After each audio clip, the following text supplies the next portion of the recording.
All right, let's get right into it. We're covering a huge shift for one of the most popular AI tools out there. If you use ChatGPT, this is something you are definitely going to want to hear about. So here it is, the big headline. OpenAI has officially started testing ads inside of ChatGPT. Now, this isn't some plan for the future. This is happening right now, and it's a pretty major change in how the service works for millions of people. Okay, so let's really break this down. Adding ads is a fundamental change to the whole experience. So, what does this actually mean for you when you log in? First things first, the rollout details. Let's get into the nitty-gritty of who is going to see this, what it looks like, and where it's all happening. Okay, so this initial test is really specific. It's only for logged-in adult users, so it's not hitting everyone just yet. The whole thing is kicking off just in the United States for now, and it's only on the free and the lower-cost Go subscription tiers. So, to put it really simply, here's the dividing line. If you're using a free or Go plan, you're in the test group. But if you're a paying subscriber, so on Plus, Pro, Business, Enterprise, or Education plans, don't worry, your experience stays exactly the same, totally ad-free. This is a very clear strategy for the non-premium users. And that brings us to the million-dollar question. Why ads? And why right now? Well, the company has actually been pretty direct about why they're making this move. And here's the reasoning, straight from the source. The bottom line is, running a tool as powerful and complex as ChatGPT costs a ton of money. So they're saying these ads are a way to help fund the massive infrastructure it takes to keep the free versions up and running for everyone. So if you're a free user, you've got three options on the table. First, you can just keep doing what you're doing and you'll see the ads. Second, you can upgrade to a paid plan and poof, they're gone.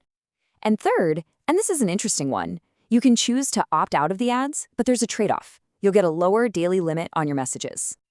Now, let's talk about what might be the biggest concern for a lot of people, privacy.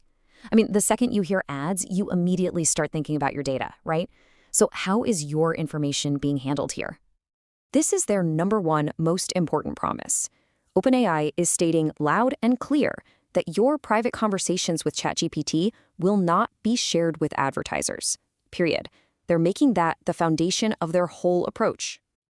And to back that up, they've laid out a few key rules. First, advertisers will never see your chats or any of your personal details. All they get is the big picture, anonymous data, stuff like how many people clicked an ad. They're also putting up guardrails around sensitive topics like health or politics, and they're committed to not showing ads to anyone they think is under 18. And beyond what they're promising, they're also giving you some control. You're going to have a user control panel where you can dismiss any ad you don't like, give feedback, manage your personalization settings, and even delete your ad data with just one tap. The idea seems to be to put you in the driver's seat. But what about the answers themselves? Is this going to mess with the quality of the AI's responses? Well, they're trying to draw a very hard line in the sand. They say ads will have zero influence on the AI's answers, and any sponsored content will be clearly marked as sponsored and will look totally different from the actual response. Okay, so let's zoom out. What does this test really mean for the future? What's the road ahead for ads and AI? Well, the most important thing to remember right now is that this is just a test. OpenAI is really hammering home that their goal here is to learn from this first step and get a ton of user feedback before they even think about doing anything else. And all of this leaves us with one final really big question. We've seen this model play out for decades with search engines and social media, right? Free access is paid for by ads. So as these incredibly powerful AI tools become a normal part of our lives, is this ad-supported model just the inevitable future for any version that's free? That's really the big picture to think about as this all unfolds.